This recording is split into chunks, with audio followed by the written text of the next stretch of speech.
All right, hi everyone, Peter Lisyagi here, and I'm starting to take creatine again at 64 years old, and I want to share with you why I made that decision at this stage of my life. At this point in my life, I'm focused on staying strong, staying active, and continuing to train for as long as I can. Brazilian Jiu Jitsu, martial arts, just moving, living life.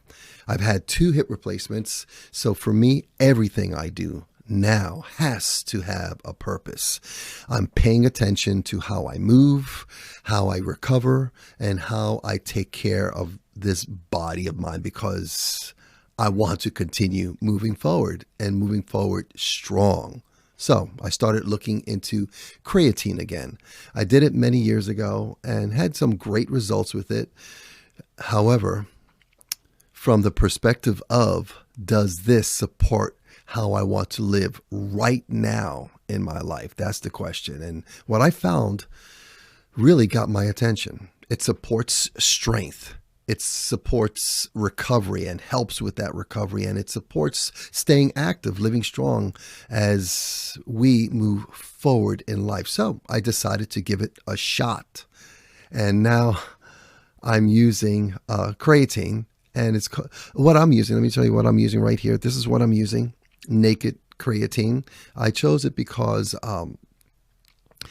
it's simple, no additives, and I love it. And on the back of it says additional ingredients, none. I love that. Just creatine monohydrate. That's it. And I picked it up on Amazon. I'll put the link below for you guys. Now, as far as how much I'm taking, I'm simply keeping it simple.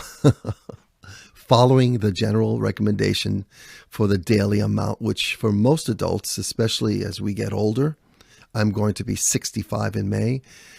The dosage is about 3 to 5 grams per day, and that's it.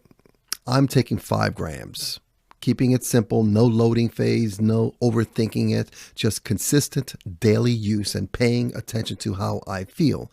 And that's how I approach everything now. I learn about it, I look at what makes sense for me, and then I put it into practice. That's the Living Strong method. Learn, practice, create. At this stage of life, we've got to be intentional. We choose what supports how we want to live. So I'm a few days in, and I'm paying attention to how I feel, how I recover, how I move. And that's what this is really about. Continuing to learn, continuing to practice, and continuing to build right where we are, because we are in great shape for the shape we're in. And from here, we build living strong always. Talk to you guys next time. Have an amazing day living strong always.